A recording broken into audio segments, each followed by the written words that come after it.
नमस्कार दोस्तों, स्वागत है एक बार फिर से हमारे नए YouTube channel R K BPS classes पे। और आज हम लोग आरआरबी एनटीपीसी के previous year P Y Q CBT one first shift का क्वेश्चन पढ़ेंगे। यह 28/3 और 2016 को पूछे गए थे फर्स्ट शिफ्ट में, तो हम लोग उसको आज पढ़ेंगे। और इन क्वेश्चन में मैथ का जो भी इसमें क्वेश्चन होंगे उसको बहुत ही आसान भाषा में, आसान सरल तरीका से कैसे हम परीक्षा में उसको सॉल्यूशन करेंगे, कैसे हम परीक्षा में सोचते हैं ऑप्शन से, और बेस्ट मेथड क्या हो सकती है, वो हम आज पढ़ेंगे। तो चलिए हम लोग आरआरबी एनटीपीसी का फर्स्ट शिफ्ट का क्वेश्चन बारी बारी से देखते हैं।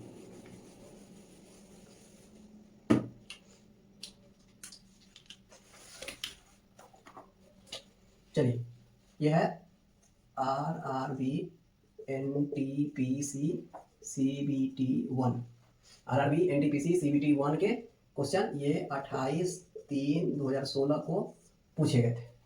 ठीक है, तो सवाल क्वेश्चन नंबर एक क्या कहता है, सिंपल सा 107.03 में से क्या घटाया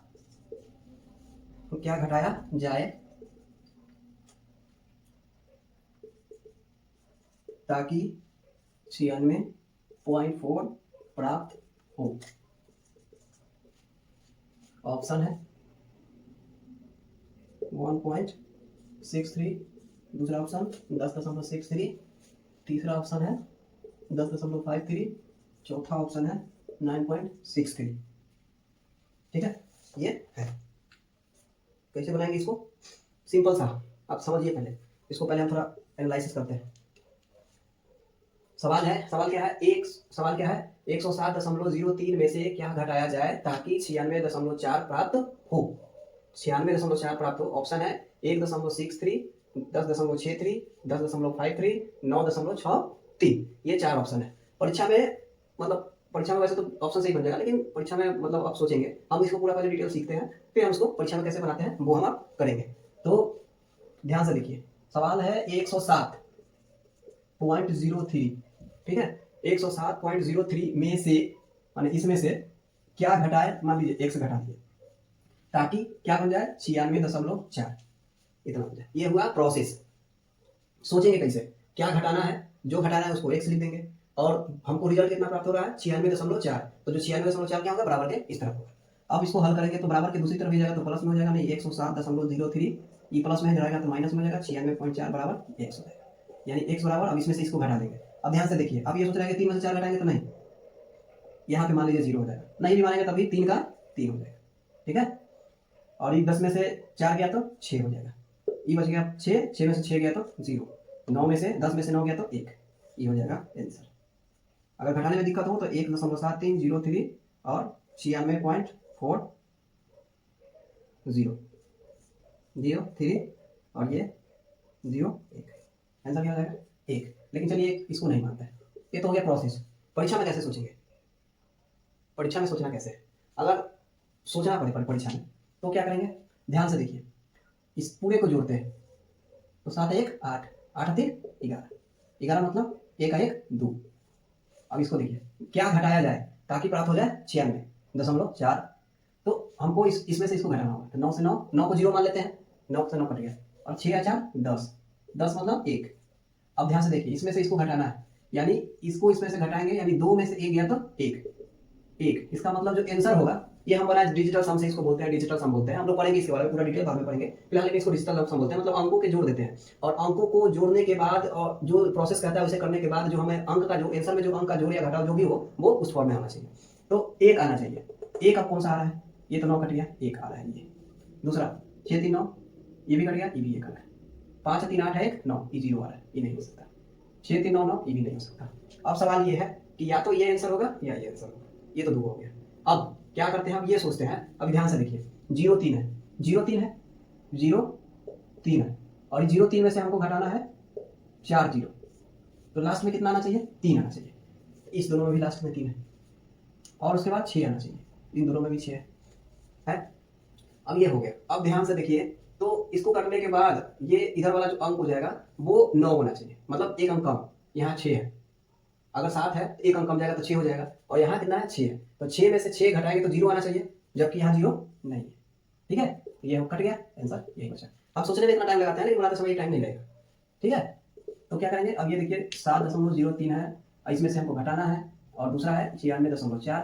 ठीक है, तो हम ध्यान से देखेंगे, जीरो में से 6 जाएगा तो ऐसे सीधा सीधा इकाई देख लेंगे, 0 है 4 नहीं जाएगा, तो 4 नहीं जाएगा, इसका मतलब हमको 10 बनाना पड़ेगा, 10 में 4 गया 6, दूसरे स्थान पर 6 आना चाहिए, दूसरे स्थान पर यहाँ 5 है, कट जाएगा, ये भी नहीं होगा, ये 3 आ जाएगा, अगला स्थान पर कितना है, ये 6 बन जाएगा, 6 में से 6 जाएगा तो 0, पॉइंट पहले 0 आना चाहिए, पॉइंट पहले इसमें 0 नहीं है, इसमें 0 है, इसमें 0 है और इसमें 0 नहीं है, तो 2 3 तो ऐसे ही कट गए, और बच गया 1, ये आंसर हो जाएगा। ठीक है, एक ये हो गया। अब आइए दूसरे नंबर सवाल में, हम इसी तरह से ऑप्शन और बाकी दोनों बताते चलेंगे। तो ऑप्शन ये दोनों से बनाने के बाद आपको खुद परीक्षा में क्या करना है, ये तुरंत बन जाएगा।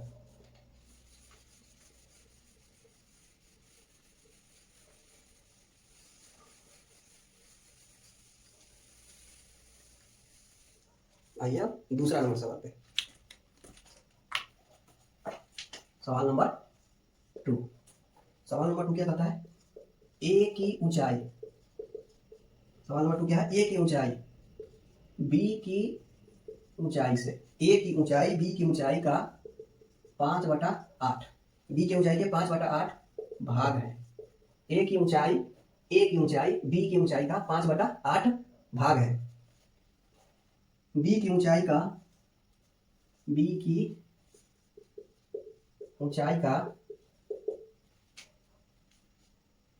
ए की ऊंचाई से अनुपात बताएं। ऑप्शन है 5:8, दूसरा ऑप्शन है 3:8, तीसरा ऑप्शन है 5:3, चौथा ऑप्शन है 8:5। ठीक है, ये ऑप्शन। अब इसमें सवाल में कुछ है नहीं, सवाल में कुछ है नहीं, क्योंकि एक सीधा कर रहा है, दूसरा पूछ रहा है। ध्यान से देखिए, इसको भी दो तरीके से बनाते हैं। ए की ऊंचाई, ए की मतलब गुना ऊंचाई, बी की ऊंचाई का, यानी ए जो है वो बराबर है किसके बराबर है, बी के ऊंचाई का, बी के ऊंचाई का 5, यानी बी का मान गुना 5/8, ये है। इसको इधर ले जाइएगा, a/b 5/8, ये हो गया। अब पूछता है बी की ऊंचाई का, माने इसका, यानी बी पहले, ए का ऊंचाई से अनुपात बताए, तो 8 है, और ये नीचे क्या हो जाएगा 5, यानी 8:5। इस सवाल में करना कुछ नहीं था, बस सीधा दिया था, उल्टा पूछ रहा है, तो ये तो प्रोसेस हो गया। लेकिन इतना नहीं सोचेंगे, हमारे सवाल में क्या पूछता है, ए की ऊंचाई के बी के ऊंचाई का अनुपात, यानी a/b 5/8 दिया हुआ है। पूछता क्या है, तो बी की ऊंचाई यानी इसका, ए की ऊंचाई से अनुपात, इससे अनुपात, यानी उल्टा, से मतलब नीचे आ जाएगा 8/5, यही हो जाएगा, यानी 8/5, ये बात है, सॉरी उल्टा हो गया, ये वाला होगा ना।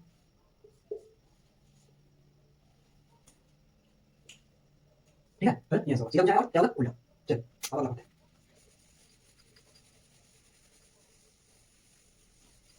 अगला सवाल, क्वेश्चन नंबर 3। दो सतत संख्याएं ज्ञात करिए, यदि पहली संख्या का 3 गुना दूसरी संख्या के 2 गुने से 5 अधिक है। पहला 5 और 6, दूसरा 6 और 7, तीसरा 7 और 8, चौथा 9 और 10। ठीक है, सवाल है दो सतत संख्या ज्ञात करें, यदि पहली संख्या का 3 गुना दूसरी संख्या के 2 गुने से 5 अधिक है, 2 गुने से 5 अधिक है। वैसे तो इसको मतलब बनाने का कोई जरूरत नहीं है, अपने आप में ही सवाल में आंसर दिया हुआ है, बनाने का कोई जरूरत नहीं है। अगर आप इसको बनाना चाहें तो फिर बन जाएगा, लेकिन हम इसको सॉल्व में कैसे बनाते हैं ऐसे देखिए। यदि पहली संख्या का 3 गुना दूसरी संख्या का 2 गुने से 5 अधिक है, चलिए किसी पे एक बार सोच लेते हैं, मान लीजिए इसी पे सोचते हैं। पहली संख्या का 3 गुना, मैंने इसका 3 गुना कर देंगे तो 18, दूसरी संख्या के 2 गुना मतलब इसके 2 गुना यानी 14, अब उससे 5 अधिक है, 5 जोड़ दीजिए, 14 5 19 आ रहा है इसके बराबर, नहीं है, नहीं होगा आंसर, ये नहीं होगा। दूसरा बनाइए, पहली संख्या का 3 गुना 21, दूसरी संख्या के 2 गुना माने 16, 5 अधिक है तो 5 जोड़ दीजिए 21, ये हो गया, दोनों बराबर आ रहा है, तो ये हो सकता है। अगर सोचना हो तो सोच सकते हैं, इसका 3 गुना 27, इसका 2 गुना 20, 5 अधिक तो 25, 27 25 बराबर है, तो ये नहीं होगा, बच गया एक, इसको भी सोच लीजिए, इसका 3 गुना 15, इसका 2 गुना 12, 5 जोड़ दीजिए तो 17, 12 गुना 17 है नहीं, तो आंसर कौन हो गया, ये वाला, ये नहीं होगा। ऐसे बना सकते हैं, सोचने की कोई जरूरत नहीं है, सिंपल सा है। लेकिन अगर इसको मान लीजिए माना x है, प्रश्न से क्या बोला, पहली संख्या का 3 गुना, पहली संख्या यानी 3x का माने गुना बराबर पहली संख्या का 3 गुना दूसरी संख्या के 2 गुने से, यानी दूसरी संख्या मान लीजिए y, तो दूसरी संख्या के 2 गुने से 5 अधिक है, इधर ले आइएगा तो 3x - 2y बराबर 5। अब इस समीकरण में इसका मान डालिए, बारी बारी से डालेंगे, जो 5 के बराबर हो जाएगा वो आंसर हो जाएगा। तो 3x 3 गुने मान लीजिए इसको रखते हैं 7 -2 गुने y मतलब 8, 7 3 21 -16 बराबर 5। ये सेटिस्फाइड हो रहा है, मतलब आंसर ये है। लेकिन इसको इतना बनाने का कोई जरूरत नहीं है, आप इसी तरह से सोचिए, पहली संख्या के 3 गुना, पहली संख्या का 3 गुना, पहली संख्या के 3 गुना, 3 गुना 7 3 21, दूसरी संख्या के 2 गुना 16, 5 अधिक है तो 5 जोड़ दिए तो 21 बराबर हो गया। ठीक है, तो ऐसे बनाते हैं। तीसरा क्वेश्चन इस तरह से है।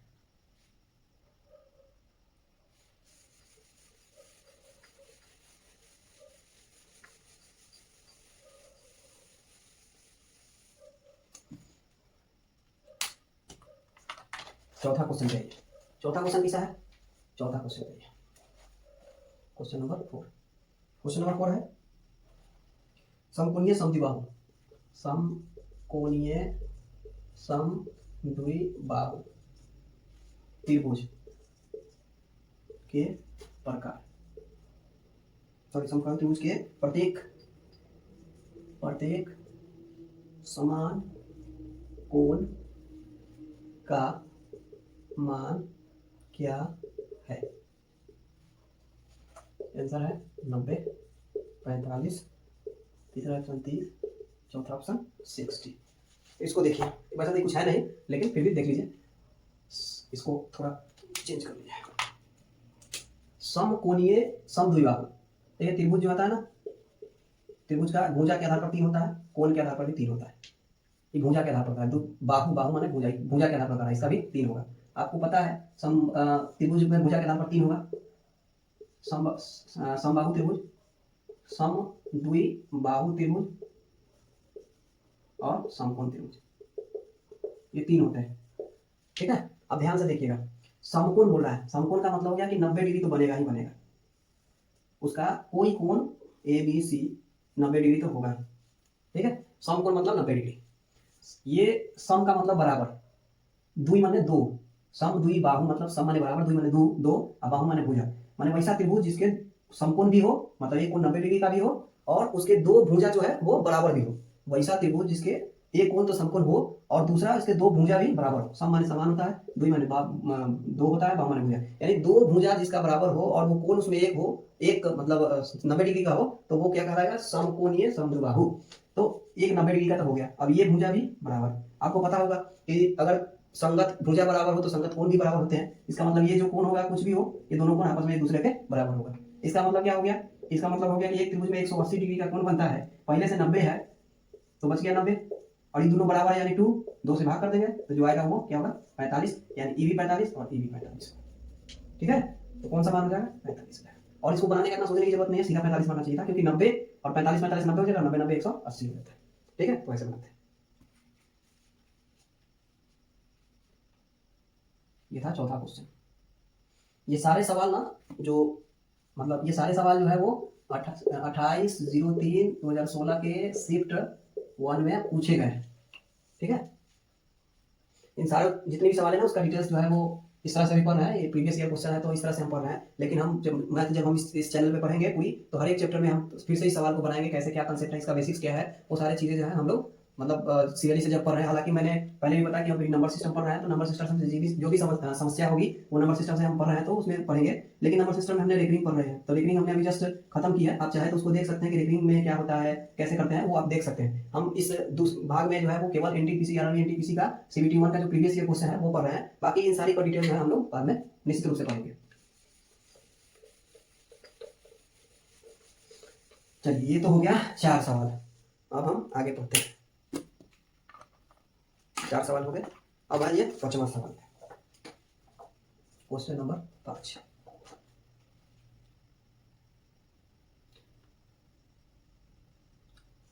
स्थान A से स्थान B तक, स्थान A से स्थान B से, स्थान A से स्थान B तक की दूरी 300 किलोमीटर है। मतलब A और B 2 दूरी है, दोनों के बीच जो है 300 किलोमीटर की दूरी। दो सवार है क्रमशः स्थान ए से स्थान बी एक की तरफ एक दूसरे की ओर, बी से एक दूसरे की ओर उधर से आ रहा है और हम इधर से चल रहे हैं, एक ही स्थान समय प्रस्थान करती है, टाइमिंग सेम है आने का।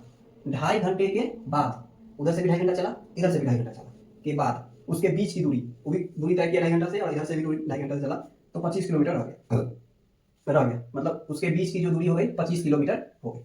अब एक स्कूटर सवार की चाल दूसरे से 10 किलोमीटर अधिक है, एक का कुछ होगा उससे 10 किलोमीटर ज्यादा है, अधिक है, तो प्रत्येक स्कूटर सवार की चाल किलोमीटर प्रति घंटा में बताए ऑप्शन 50 और 60 किलोमीटर है प्रति घंटा है, 30 और 40 किलोमीटर है, 40 और 50 किलोमीटर है और 60 और 70 किलोमीटर। अब इसको ना थोड़ा सा समझते हैं, मतलब बनाने के लिए तो तुरंत बन जाएगा लेकिन पहले समझिए। ये है time and distance, time and distance का है। टाइम एंड डिस्टेंस में क्या होता है, फॉर्मूला होता है टाइम एंड डिस्टेंस में कि चाल बराबर क्या होता है, दूरी बटा में समय। ठीक है, दूरी चाल बढ़ेगा यानी दूरी बढ़ेगा तो चाल भी बढ़ेगा, और जस्ट उल्टा होता है समय। इसका मतलब ये हो गया कि अगर चाल बढ़ा है तो समय कम जाएगा, जस्ट अपोजिट। अगर समय बढ़ा है तो उसका अपोजिट हो गया कि चाल कमेगा। ठीक है, तो हम इसको चाल बराबर क्या होता है, दूरी बटा समय, और दूरी निकालना हो तो क्या करेंगे, दूरी बराबर हो जाएगा चाल गुने समय। अगर इंग्लिश में देखें एस बराबर होता है डी बटा टी, और अगर डी निकालना हो एस इंटू टी। ठीक है, ये होता है। अब हम पढ़ते हैं इसको। दो स्थान है, ए है बी है, दोनों के बीच की दूरी कितना है, 300 किलोमीटर है। एक दूसरे की ओर चलना शुरू किया, ये इधर से गया ये इधर से आया, 2.5 घंटा तक चला। 2.5 घंटा तक चलने के बाद मान लीजिए ये यहाँ पे पहुंच गया, ये 2.5 घंटा लगा, और ये भी चला, यहाँ पहुंच गया, ये भी 2.5 घंटा चला। अभी दोनों के बीच की दूरी कितना आ गया है, 25 किलोमीटर। ठीक है, 25 किलोमीटर आ गया। तब क्या करेंगे, अब ध्यान से देखिए, क्या है कि दूरी जो है दोनों चला है, बीच का दूरी आ गया है 25 किलोमीटर, यानी चला दोनों कितना हुआ, 300 किलोमीटर है, और दोनों के बीच की दूरी जो है वो मतलब 25 किलोमीटर बच गया, तो दोनों मिलकर कितना चला होगा, तो 25 घटा देंगे यानी 275 किलोमीटर। दोनों उधर से भी 2.5 घंटा चला, इधर से भी 2.5 घंटा चला, और दोनों जोड़ के 275 किलोमीटर चल गया। अभी क्या करेंगे, 275 किलोमीटर चला तो दूरी बराबर क्या होता है, जो चला, मतलब दूरी बराबर क्या होगा, जो चाल है और समय। मान लीजिए कि दोनों का चाल है, मान लीजिए कि एक का चाल है x, कोई किसी का चाल मान लीजिए x, तो x कितना घंटा तक चला, 2.5 घंटा तक। ठीक है, ये x किलोमीटर मान लीजिए, x किलोमीटर में होगा, ध्यान रखिएगा x किलोमीटर में होगा चाल, तो ये चाल गुने समय, तो दूरी निकल जाएगा, एक चला, ये पहला का दूरी हो गया। ठीक है, दूसरा सवाल में यह कहता है कि ध्यान से देखिएगा, सवाल में यह कहता है कि एक स्कूटर सवार की चाल दूसरे से 10 किलोमीटर अधिक है। किसी का मान लीजिए x 2.5 किलोमीटर चला, दूसरा हो जाएगा इसका 10 किलोमीटर प्रति घंटा ज्यादा है, यानी चाल ज्यादा है 10 किलोमीटर, और ई भी कितना चला है, 2.5 घंटा चला है, और ई दूरी एक द्वारा और दोनों दूरी मिलकर कितना चला, 275 किलोमीटर। हमें इतना लिखने की कोई जरूरत नहीं था, बस हमें ये लाइन लिखते हैं, ये लाइन लिखने के बाद अपने आप आ जाता है। फिर से एक बार समझिए, टाइम डिस्टेंस का लगता है बड़ा, लेकिन बड़ा कुछ नहीं।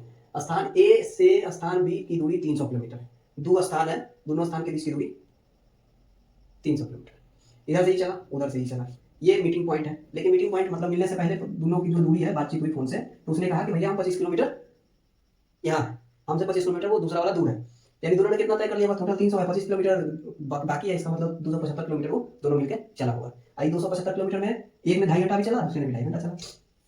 चाल बराबर फॉर्मूला क्या होता है, मतलब अगर हम देखें इसको तो चाल बराबर क्या होगा, दूरी बटा समय। टाइम एंड डिस्टेंस में ये फॉर्मूला हम लोग पढ़ेंगे। तो दूरी निकालना हो तो क्या करेंगे, चाल गुने समय।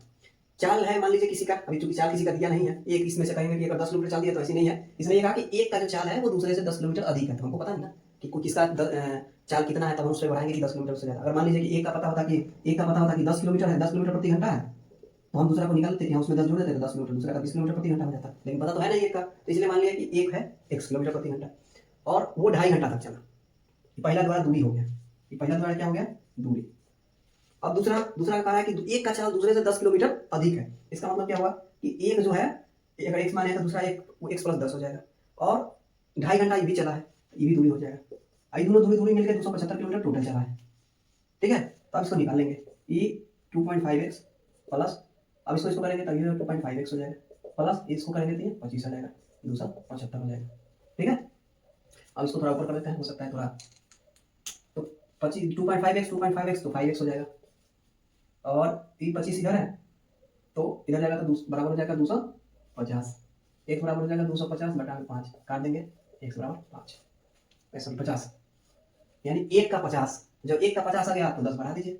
दूसरा का क्या हो जाएगा, 50 + 10 60, यानी 50 और 60 दो आंसर होंगे, ये वाला आंसर हो गया।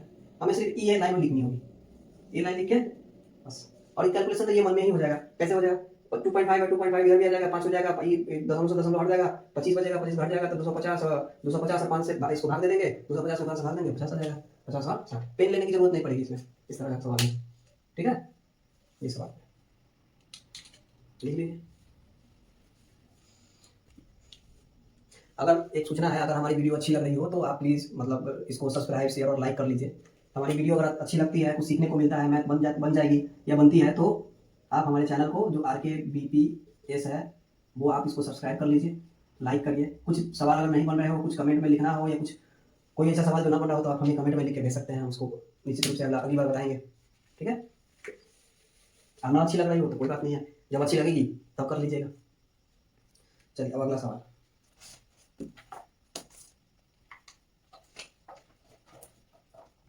क्वेश्चन नंबर 6, अमन एवं अजय दूरी, चौथा ऑप्शन है साथी। ये सवाल टाइम एंड वर्क का है, सबसे हल्का सवाल अगर कोई है तो यही टाइम एंड वर्क में। इसमें सवाल में क्या है, अमन है और अजय है, कोई दो व्यक्ति है, वो अकेले अगर काम करता है तो 9 दिन में और 12 दिन में कर सकता है, और अगर साथ मिल जाए, दोनों एक साथ अगर मिल जाए तो उसी दीवार को कितने दिन में कर लेगा, ये सवाल का जवाब बताना है। सिंपल सा, अकेले अकेले करेंगे तो टाइम लगेगा, और दोनों साथ मिल जाएगा तो कम टाइम लगेगा। तो ये इफिशियंसी है, अगर साथ मिलकर काम करेंगे तो इफिशियंसी बढ़ जाएगा, अकेले अकेले रहेंगे तो इफिशियंसी अकेले अकेले का होगा। तो इस तरह के सवाल में वैसे तो कुछ है नहीं, लेकिन इसका एक सिंपल सा फॉर्मूला होता है कि अगर दो व्यक्ति साथ मिलकर काम कर रहे हैं, पहले अलग अलग कर रहे हैं फिर साथ मिलकर करने लगे, तो A × B और A + B होता है।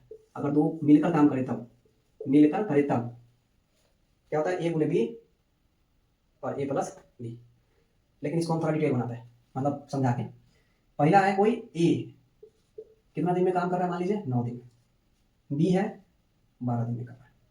ठीक है, A है 9 दिन में और B है 12 दिन में। कई सारे तरीके हैं बनाने का, अगर आप चाहें ये A + B आया कैसे वो हम बता देते हैं।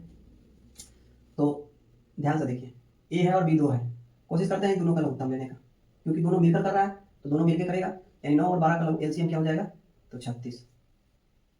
ठीक है, और एलसीएम जब 36 आएगा, एलसीएम लेते हैं, एलसीएम 9 चौका 36, इसकी इफिशियंसी 4 हो गई।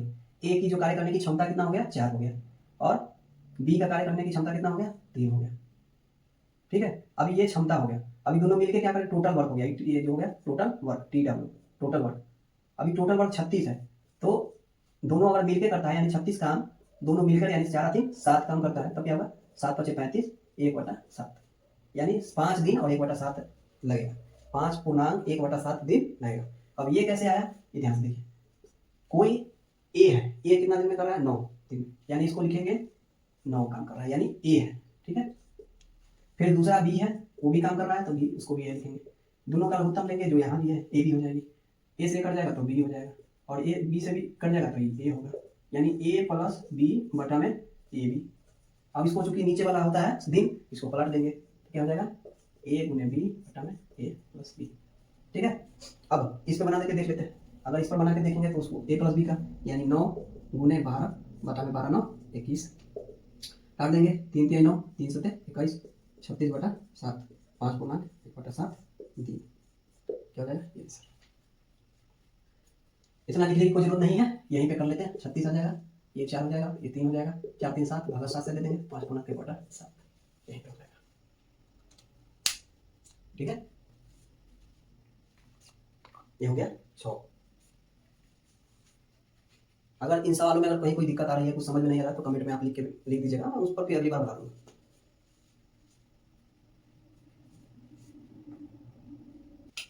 क्वेश्चन नंबर 7,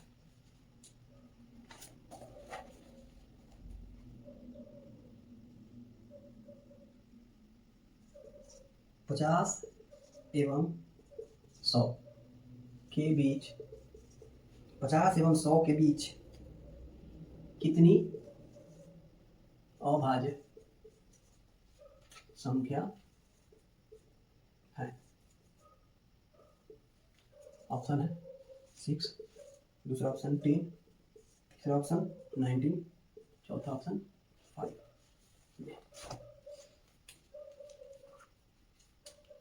50 एवं 100 के बीच कितनी अभाज्य संख्या है? ध्यान से देखिए, अंक कितना है? 50 है, 100, और दूसरा है अभाज्य।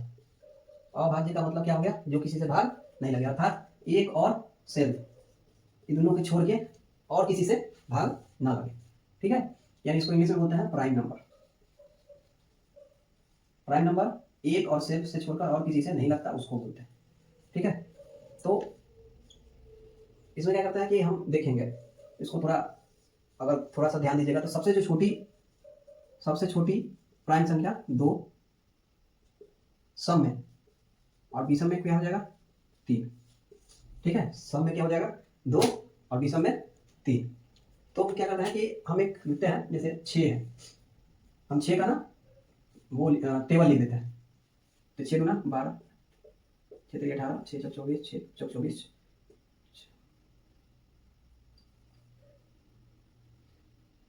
6 5 30, 6 1 36, 6 7 36 तक रहेगी। ठीक है, फिर यहाँ लिख देंगे 36, 6 7 42, 48, 6 9 54, 6 2 60, 66, 72, 78, 84, 90, 96। 6 का टेबल। अब इसके एक प्लस और इसके एक माइनस, 6 के एक प्लस 7, 6 के पहले 5। ध्यान से देखिए, 2 पहला हो गया, 3 हो गया, 4 करता है, 5 हो गया, ये 6 हो गया, 11 13 17 19 23 25, लेकिन 25 क्या है? कट जाता है। ठीक है, 29 31 35, 35 क्या हो जाता है? कट जाता है, उसके 37। ठीक है, 42 से पहले कितना होगा? 41 43 47 49, लेकिन 49 7 7 50 कट जाता है, 53 और 55, 55 क्या रहता है? कट जाता है, 59 61 67 65, 65 क्या रहता है? कट जाता है। सॉरी, इसका आगे 73, पहले 71,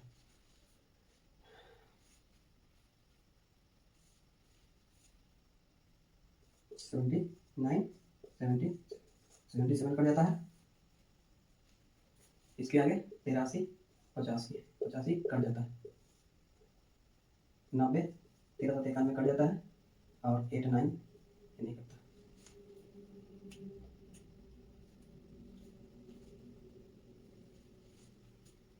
छियानवे के 97 95 कर देते हैं। अब ध्यान दीजिए, ये हो गया 1 2 तो हो गया, 3 4 5 6 7 8 9 10 11 12 13 14 15 कट जाता है, ये कट जाता है, 16 17 18 कट जाता है, 19 20 21 22 23 24 और 25। यानी अगर इसको ध्यान से देखिएगा तो यानी क्या हो गया? 1 से लेके 100 के बीच में जो प्राइम नंबर है 25। ठीक है, 1 से 100 के बीच में कितना आ गया? 25। 1 से 25, पहले 1 से 100 में 1 से 25 कैट कर लीजिए, 1 से 25, 1 से 25 प्राइम नंबर कितना हो गया? इसको थोड़ा सा मिटा देते हैं,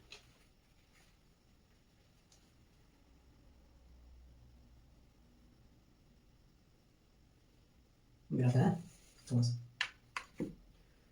1 से लेके 25 के बीच प्राइम नंबर, तो गिन लीजिए 1 से 25 के बीच में कितना है? 2 3 4 5 6 7 8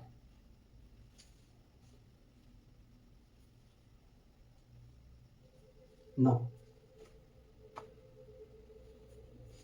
2 तो हो गया, 1 2 और 1 3, 2 हो गया, 3 4 5 6 7 8 9। 1 से 9 के बीच में हो गया 9 प्राइम, 1 से 25 के बीच में 9 प्राइम संख्या। 1 से 50, 1 से 50 के बीच में कितना हो गया? काउंट कर लीजिए, 9 तो यही हो गया, 10 11 12 13 14 15 15 हो जाएंगे,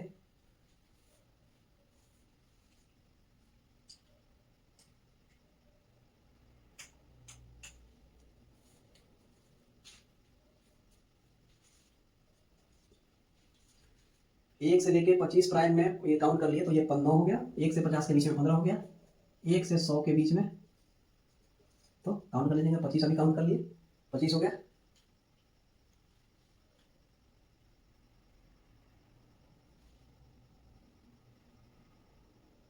अब हमको निकालना है 50 से लेके 100 के बीच में, तो 25 है और 15 तो 10, ठीक है। तो 50 एवं 100 के बीच में कितना हो जाएगा, 10। काउंट कर लीजिए यहाँ से, 100 खत्म हो गया, फिर यहाँ का 1 2 3 4 5 6 7 8 9 और ये 10, ये हो गया, ठीक है। अब इनके बारे में समझ में आ गया होगा, ठीक है। समझ में कैसे, हम देखेंगे कि 50 एवं 100 के बीच जो है कितनी अभाज्य संख्या है, ठीक है। तो 50 और 100 के बीच में कितनी अभाज्य संख्या, अभाज्य संख्या क्या होती है, अभाज्य संख्या ये होती है कि जो किसी भी संख्या से ना कटे, इसका मतलब अपने से कटे और सिर्फ से कटे, बाकी किसी से ना कटे, तो वो प्राइम नंबर होता है, अभाज्य संख्या होता है। हमें निकालना था 50 से 100 के बीच में कितनी प्राइम अभाज्य संख्या हो सकती होती है। तो इसके लिए ना मतलब हम क्या करते हैं कि आपको पता है 2 और 3 जो है वो प्राइम नंबर है, 2 भी अपने से कटता है और 1 से कटता है, 3 भी अपने से कटता है और 1 से कटता है, 4 2 से कट जाती है, ठीक है। 5 होगा और 6 होगा। अब हम क्या करते हैं कि इसको निकालने के लिए छोटा सा शॉर्ट लगाते हैं, 6 का जो है टेबल लिखते हैं, 6 का जब टेबल लिखेंगे तो 6 का टेबल 100 तक लिखेंगे, मतलब जितना तक मतलब चाहिए हमको उतना तक लिखते हैं, यानी 100 तक चाहिए तो 100 तक टेबल लिख देते हैं। तो हमने लिखा 36 और 36 36 तक लिख दिया, फिर 41 नहीं 42 48 54 60 66 72 78 84 90 96 100 तक में। तो इसको ना एक आगे आगे प्लस में लिखते हैं और एक पीछे लिखते हैं, ठीक है। तो ऐसे करते करते हमने लिखा, तो जो था उसको हमने काट दिया। इस तरह से हम याद रख सकते हैं, उसमें आ जाएगी 1 से 25 तक में प्राइम संख्या कितनी होती है, 9 होती है। 1 से 50 तक में प्राइम संख्या कितनी होती है, 15 होती है। और 1 से 100 के बीच में कितनी होती है, 25 होती है। और ये 50 से 100 के बीच में निकालना हो तो काउंट कर लेंगे, 50 और 100 के बीच में निकालना है तो यहाँ से काउंट कर लेंगे, 1 2 3 4 5 6 7 8 और ये 9 और एक और बच गया 53, 1 2 3 4 5 6 7 8 9 और 10 कौन से हो गए, फिर से एक बार लिख देते हैं। 50 से 100 के बीच में क्या हो जाएगा, 1 53 1 59 1 71 1 61 1 67 1 73 और 1 69 69 83 89 और 97, ये हो जाएगी, ठीक है। तो हम इसको मिटाते हैं, अगली पढ़ेंगे। 7 नंबर तक हो गया है, 8वां क्वेश्चन।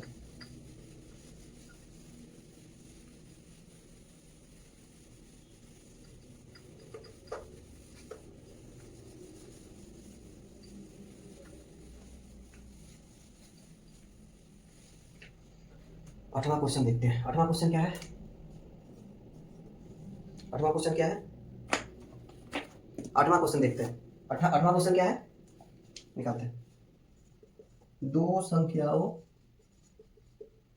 का गुणनफल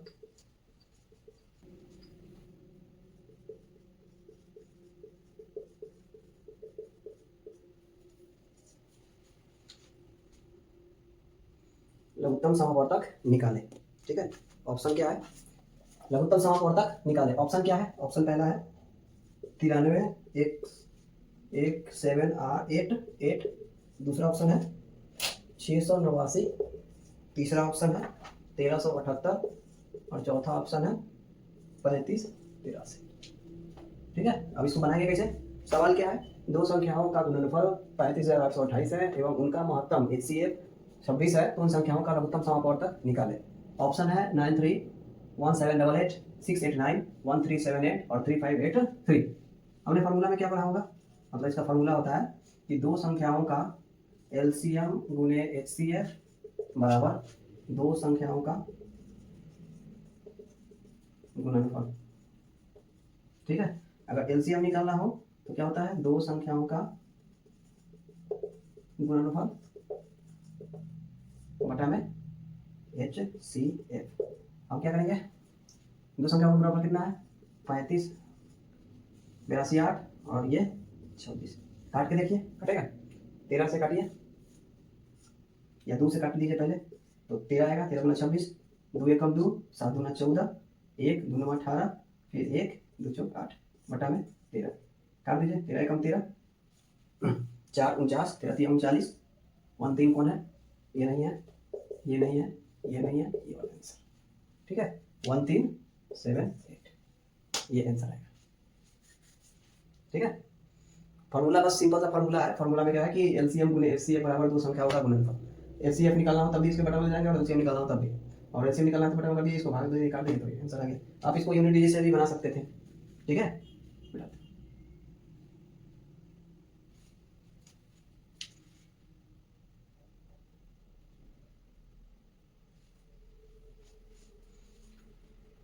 चलिए मिटाते हैं।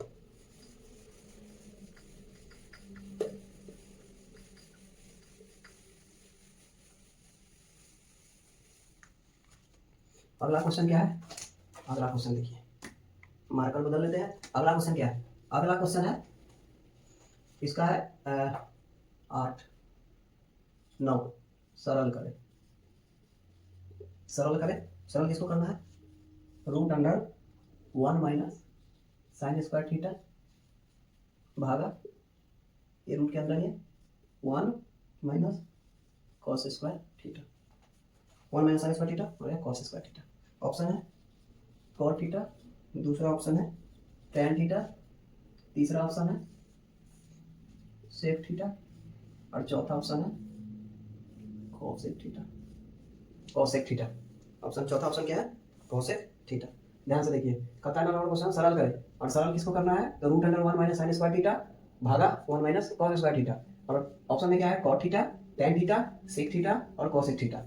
और ये कुछ है नहीं सवाल, बहुत हल्का सवाल है, ये साइन थीटा कॉस थीटा का फॉर्मूला होता है, ठीक है। तो 1 माइनस साइन स्क्वायर थीटा भागा 1 minus cos square cos square theta, ठीक है। करना कुछ नहीं है, इसको भागा है नीचे ले आइए, 1 माइनस साइन स्क्वायर थीटा क्या होता है, कॉस स्क्वायर थीटा, ठीक है। भागा नीचे आ जाएगा, नीचे आ जाएगा तो 1 माइनस कॉस स्क्वायर थीटा क्या होता है, साइन स्क्वायर थीटा, ठीक है। और रूट अंडर में क्या हो जाएगा, कॉस बटा साइन क्या होता है, cot square theta, cos by sine क्या होता है, कॉट स्क्वायर थीटा, और थीटा से ये कट जाएगा तो बच जाएगा कितना, कॉट थीटा। कॉट थीटा कौन है, ये। जिनको ना पता हो उनके लिए है formula, sign square theta plus cos square theta बराबर 1 होता है। अगर साइन इधर साइन स्क्वायर थीटा अगर इधर आएगा तो 1 माइनस क्या हो जाएगा, कॉस स्क्वायर थीटा, और अगर कॉस स्क्वायर थीटा इधर आने दीजिएगा तो 1 माइनस क्या हो जाएगा, साइन स्क्वायर थीटा। ये दो फॉर्मूला इसमें लगे। और दूसरा है साइन बटा कॉस बराबर होता है टैन, और अगर इसको उल्टा कर देंगे यानी कॉस बटा और साइन कर दे तो बराबर हो जाता है कॉट थीटा। ये फॉर्मूला होता है और इसमें कुछ है नहीं, बस सिंपल सा क्वेश्चन है, ठीक है। ये इसमें कुछ है नहीं, बस ये सिंपल सा क्वेश्चन है, फॉर्मूला याद रहेगा बन जाएगा। अगला 10 नंबर क्वेश्चन,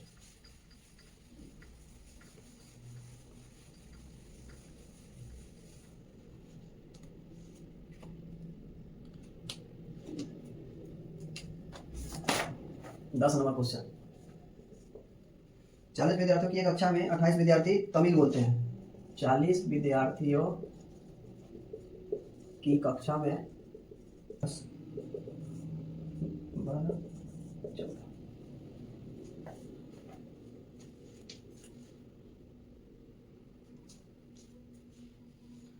फिर से समझिए, 40 विद्यार्थियों की एक कक्षा में 28 विद्यार्थी तमिल बोलते हैं एवं 20 विद्यार्थी तेलुगु बोलते हैं।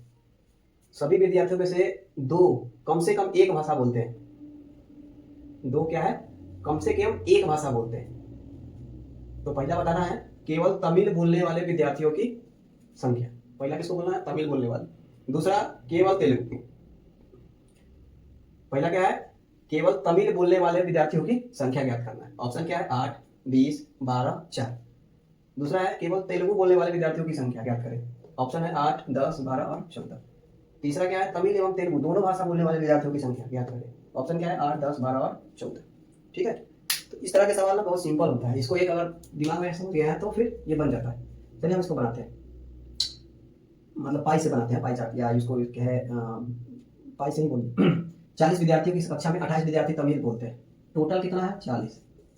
28 क्या हुआ है, ध्यान दीजिएगा, 28 जो है विद्यार्थी तमिल बोलते हैं।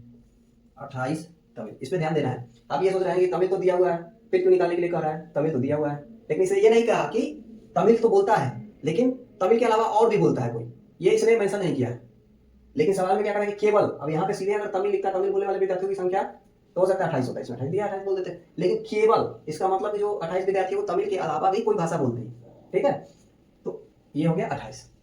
20 विद्यार्थी तेलुगु बोलते हैं, 20 को विद्यार्थी क्या है, तेलुगु बोलते हैं। अब ध्यान दीजिएगा, अगर तेलुगु बोलते हैं यानी 28 है और 20 है, तो ये बोलता है तमिल और ये बोलता है तेलुगु, ठीक है, ध्यान दीजिएगा, 28 है और 20 है, लेकिन दोनों को अगर जोड़ते हैं तो 48 आता है। ध्यान दीजिएगा, दोनों को जोड़ने पर क्या आता है, 48 आता है, लेकिन विद्यार्थी कितना है, 40। इसका ये मतलब हुआ कि इसमें से कुछ लोग ऐसा होगा जो दोनों में बोलता होगा, ठीक है, यानी 8 लोग ऐसे होंगे जो दोनों भाषा बोलता है। तो इसका एक्चुअल में क्या बनेगा, ये 20 होगा, ये 8 होगा और ये क्या होगा, 12। ये बोलने वाला हो जाएगा तमिल, ये हो जाएगा दोनों और ये हो जाएगा तेलुगु, ठीक है। सवाल क्या है, सवाल क्या है, ध्यान दीजिएगा, सवाल क्या है, सवाल ये बन जाएगा तमिल, ये हो जाएगा दोनों में और ये हो जाएगा तेलुगु। सवाल क्या है, सवाल ये है केवल तमिल, केवल तमिल कितना है, 20, तो ये आंसर, ठीक है, केवल तमिल क्या है, 20, केवल तेलुगु तो 12, ये ठीक है, और दोनों भाषा तमिल और तेलुगु बोलने वाला कितना हो गया, तो 8, ये ठीक है। अगर आप ऐसे सोच ले तो फिर बन जाएगा तीनों का। इसको हम, एक होता है सेट थ्योरी, सेट थ्योरी एक मैथ में चैप्टर होती है रिलेशन और फंक्शन का, उसमें हम ये ऐसे भी बना सकते हैं, ठीक है।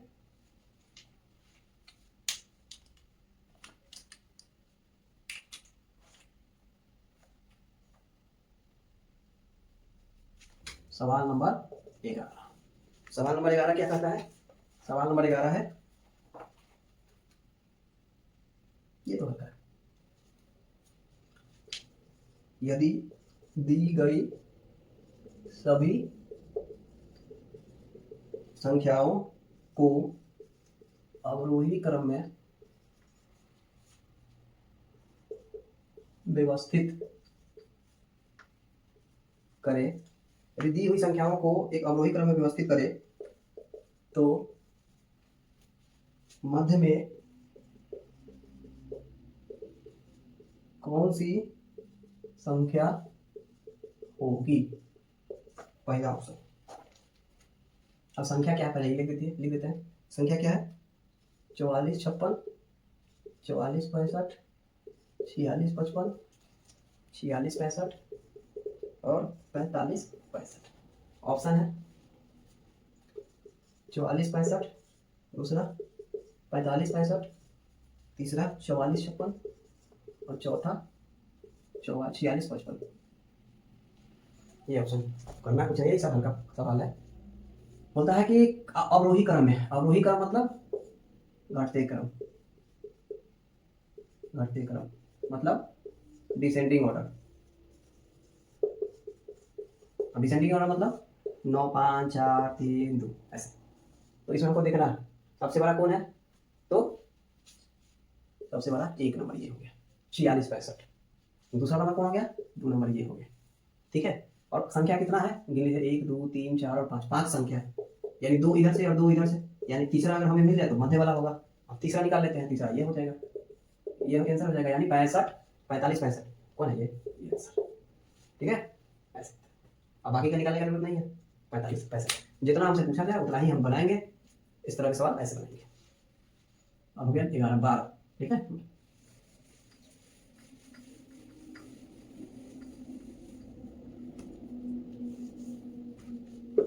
12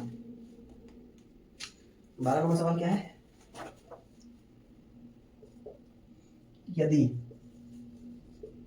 cot A बराबर है 12/5 हो तो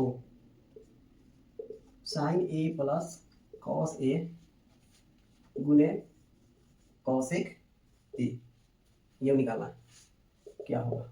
ऑप्शन है 12/5, दूसरा ऑप्शन 17/5, तीसरा ऑप्शन 11/5, चौथा ऑप्शन 2।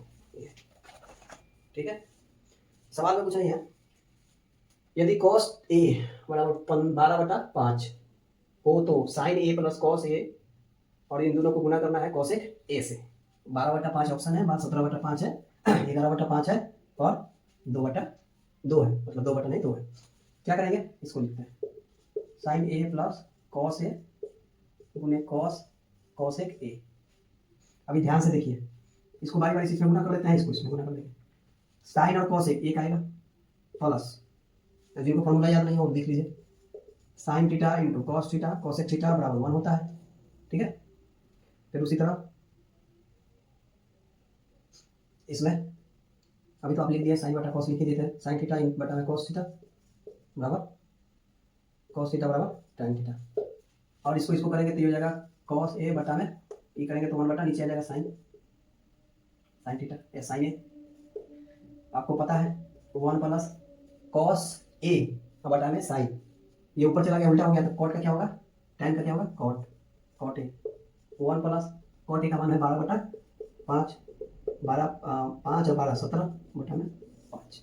ये सब मुंह से बनने वाला है, मतलब इसको पेन पेपर की जरूरत नहीं पड़ेगी इस तरह के सवाल में। इसमें क्या करेंगे, no pen and paper, only thoughts and calculation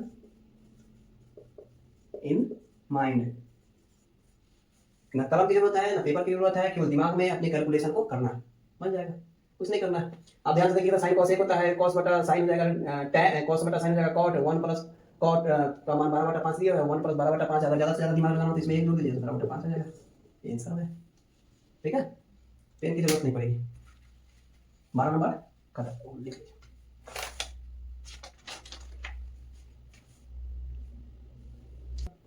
video और मैथ्स अच्छी लगती है या मैथ आपको समझ में आ रही है तो हमारे लिए एक लाइक, शेयर और नीचे एक बटन होगा सब्सक्राइब का,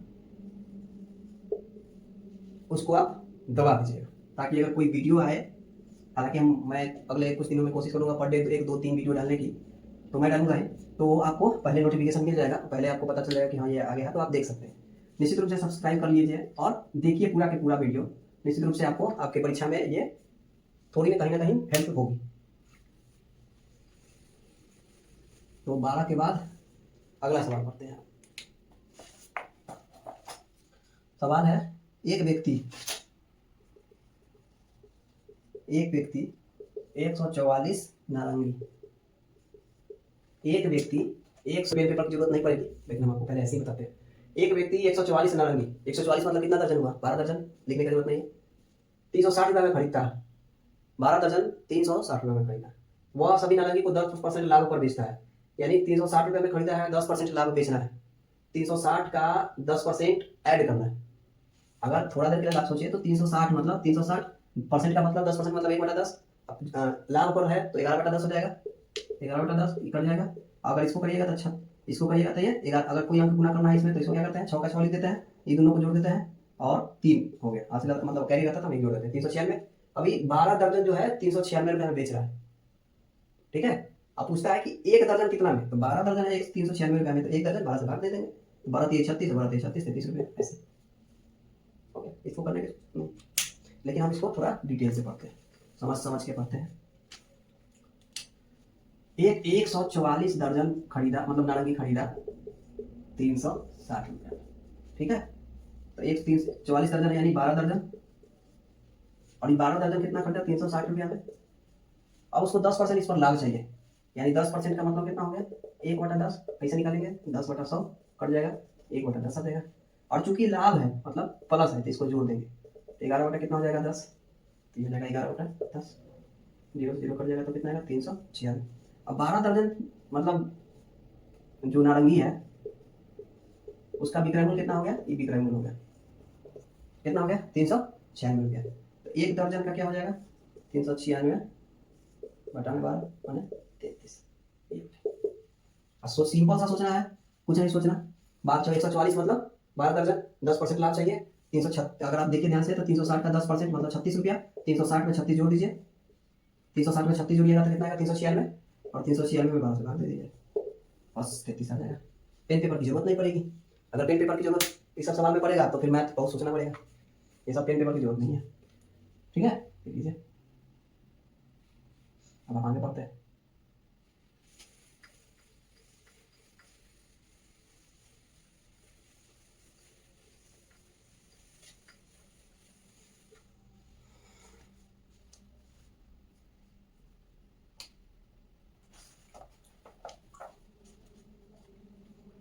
ये लास्ट सवाल है, और इसके बाद जो है हम लोग दूसरे पार्ट में इसके पढ़ेंगे। बचे हुए सवाल जो है दूसरे पार्ट में हम लोग पढ़ेंगे, तो ये लास्ट सवाल है, हम इसको पढ़ लेते हैं। राम की वर्तमान आयु, राम की वर्तमान आयु उसके पुत्र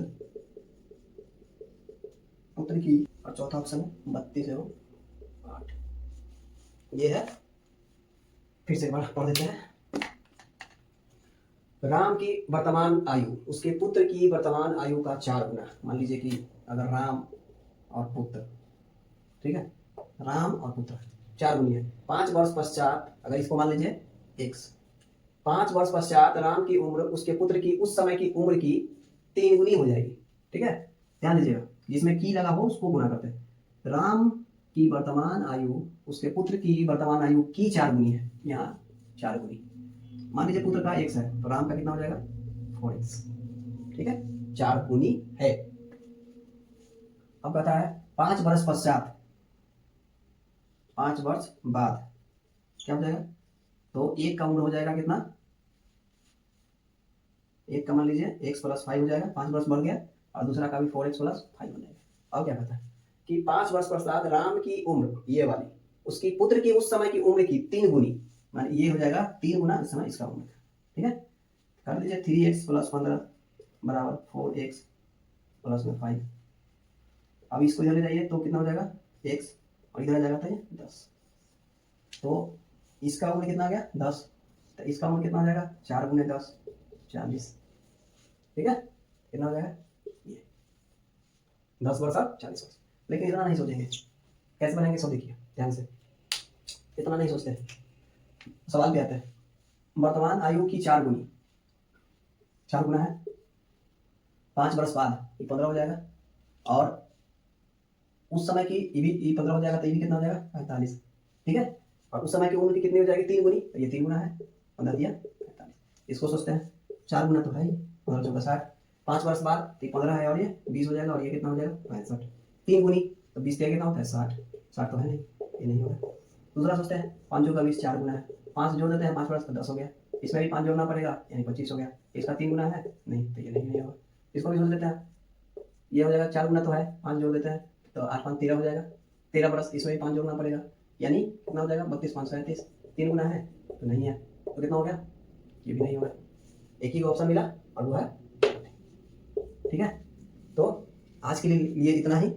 आप इन वीडियो को, इन सवालों को ध्यान से देखिए, इसके पीछे जो सोच है उस सोच को देखिए, सवाल को देखने की जरूरत नहीं है। मेरा कहने का मतलब यह है कि जो थिंकिंग है, जो सोच है किसी सवाल के प्रति, जिसको अप्रोच बोलते हैं, उस सोच को देखिए, उस पर सवाल, इस तरह का सवाल हम आगे भी पढ़ेंगे, और उस चीज़ को देखिए कैसे बनता है, और उसी तरह से परीक्षा में सोचना है।